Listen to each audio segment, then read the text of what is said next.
Assalamualaikum warahmatullahi wabarakatuh. Perkenalkan, nama saya Alfira Nisrina Zahir, nomor absen 4 dari kelas 10 IPS 4. Nah, pada pertemuan kali ini saya akan mempresentasikan mengenai pembelajaran biologi bab 5 tentang bakteri. Nah, yang pertama ada jelaskan ciri-ciri Monera. Ciri-ciri umum Monera yang pertama yaitu mikroskopis, yang kedua uniselular, yang ketiga prokariotik, dan yang keempat umumnya merupakan patogen. Yang kedua, apa sih perbedaan ciri antara Archaebacteria dan Eubacteria? Perbedaan yang pertama yaitu pada membran inti. Archaebacteria prokariotik, Eubacteria prokariotik. Yang kedua adalah dinding sel. Archaebacteria pseudomurin, Eubacteria peptidoglikan. Perbedaan yang ketiga, lipid membran plasma. Archaebacteria hidrokarbon bercabang, sedangkan Eubacteria tidak bercabang. Perbedaan yang keempat yaitu RNA polimerase. Yang pertama, Archaebacteria banyak jenisnya, jika Eubacteria hanya satu jenis. Lalu, protein histon atau penggulung DNA. Jika di Archaebacteria itu ada, dan jika di Eubacteria tidak ada. Perbedaan yang terakhir adalah respon antibiotik. Respon antibiotik pada Archaebacteria pertumbuhan tidak terhambat, jika Eubacteria pertumbuhan terhambat. Yang ketiga, jelaskan 3 kelompok Archaebacteria. Yang pertama, metanogen. Metanogen adalah bakteri yang menghasilkan metana dari gas hidrogen dan karbon dioksida atau asam asetat yang bersifat anaerob. Kedua, halofil. Halofil adalah bakteri yang hidup di daerah yang berkadar garam tinggi. Yang ketiga, termoasidofil. Termoasidofil adalah bakteri yang hidup di lingkungan panas dan asam yang ekstrim. Yang keempat, ada struktur sel bakteri. Bagian-bagian dari bakteri antara lain struktur luar, ada dinding sel, kapsul, membran sel, flagela, dan pili. Lalu struktur dalamnya ada sitoplasma, nukleoid, ribosom, dan plasmid. Yang kelima, bentuk-bentuk sel bakteri. Bentuk-bentuk sel bakteri terbagi menjadi 3, yaitu yang pertama, ada kokus atau bulat. Yang kedua, bacillus atau batang, dan yang ketiga, spirilla atau spiral. Nah, contoh dari kokus yaitu ada Chlamydia trachomatis. Yang kedua, contoh dari bacillus yaitu Escherichia coli. Dan yang ketiga, contoh dari spirilla yaitu Vibrio cholerae. Yang keenam yaitu jelaskan cara bakteri berkembang biak secara vegetatif.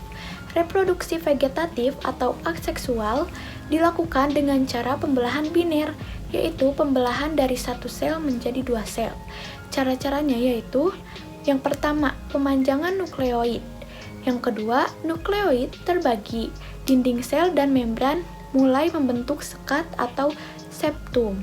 Lalu sekat pemisah terbentuk, dan hasil akhirnya terbentuk 2 anak sel.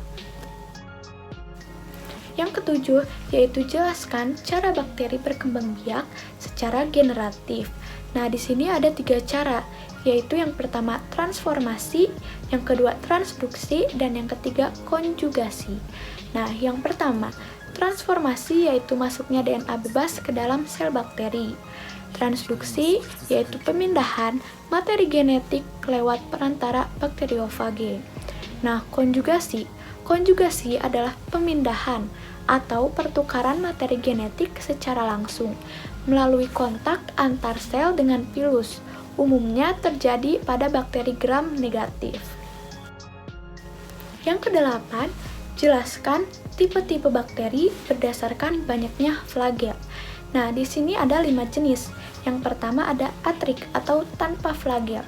Pergerakannya dengan cara gliding, yaitu meluncur dengan lendir dalam bentuk kapsul. Contohnya Cyanobacteria. Yang kedua yaitu monotrik. Monotrik terdiri dari satu bulu cambuk di satu sisi.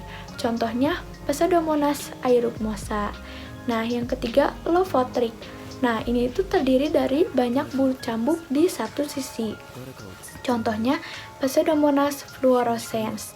Yang keempat, amfitrik, terdiri dari flagel di dua sisi yang berlawanan. Nah, contohnya itu Spirillum serpens. Yang kelima, peritrik. Nah, ini itu terdiri dari banyak flagel yang tersebar di seluruh tubuh. Contohnya Escherichia coli dan Salmonella typhosa. Yang kesembilan, jelaskan teknik pewarnaan gram. Di sini sudah saya cantumkan gambar tentang teknik pewarnaan gram. Sel bakteri diwarnai dengan kristal violet atau pewarna ungu, lalu diberikan larutan mordan untuk memperkuat warna awal dan dicuci dengan alkohol. Bakteri yang warna ungunya tidak luntur disebut dengan bakteri gram positif. Bakteri gram positif memiliki dinding sel dengan lapisan peptidoglikan yang tebal sehingga warna ungu tidak larut ketika dicuci dengan alkohol. Sementara itu, bakteri yang warna ungunya luntur disebut bakteri gram negatif. Sehingga ketika diberi pewarna terakhir atau pewarna tandingan berupa safranin yang berwarna merah, jenis bakteri ini akan menyerap warna tersebut dan terlihat merah. Yang ke-10, apa sih perbedaan antara bakteri gram negatif dan bakteri gram positif? Yang pertama, bakteri gram positif atau ungu biru. Dinding sel mengandung peptidoglikan tebal saja. Dan bakteri gram positif dapat dilengkapi dengan kapsul yang terdiri dari polisakarida dan air. Contoh bakteri gram positif yaitu Clostridium sp.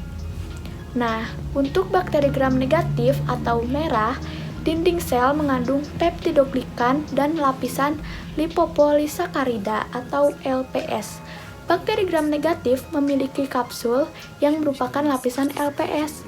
Kapsul bakteri gram negatif bersifat patogen karena mengandung racun endotoksin. Contoh bakteri gram negatif adalah Rhizobium sp. Yang ke-11 yaitu jelaskan endospora pada bakteri. Endospora adalah bentuk dorman atau istirahat bakteri yang tahan kondisi ekstrim. Endospora terbentuk di dalam sel bakteri jika kondisi tidak menguntungkan. Nah, endospora dapat dibentuk oleh bakteri gram positif seperti Bacillus dan Clostridium. Nomor 12, yaitu jelaskan penyakit pada manusia yang disebabkan oleh bakteri. Sebenarnya, penyakit yang disebabkan oleh bakteri itu sangat banyak, tetapi di sini saya akan menjelaskan tentang penyakit disentri. Penyakit ini disebabkan oleh bakteri Shigella yang menginfeksi usus, sehingga menyebabkan diare yang disertai darah dan lendir, disertai pula dengan gejala kram perut, mual, dan muntah.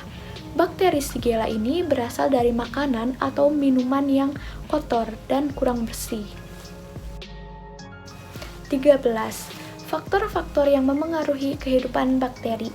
Yang pertama ada nutrien, kedua suhu, ketiga kelembaban, keempat pencahayaan, 5 oksigen, keenam konsentrasi ion hidrogen atau pH, dan yang ketujuh adalah tekanan osmotik.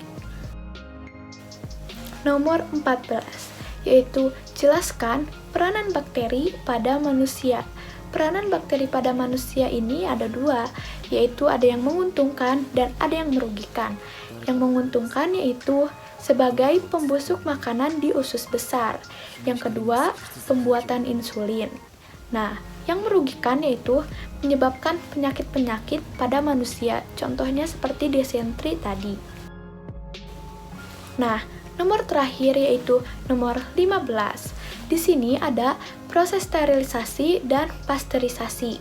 Sterilisasi merupakan suatu proses untuk membunuh mikroorganisme sampai ke spora-sporanya yang terdapat di dalam bahan makanan. Proses ini dilakukan dengan cara memanaskan makanan sampai temperatur 1210 Celcius selama waktu 15 menit. Lalu pasteurisasi. Pasteurisasi merupakan suatu proses untuk memperlambat pertumbuhan mikroba pada makanan. Mungkin cukup sekian materi yang dapat saya sampaikan. Mohon maaf bila ada kesalahan.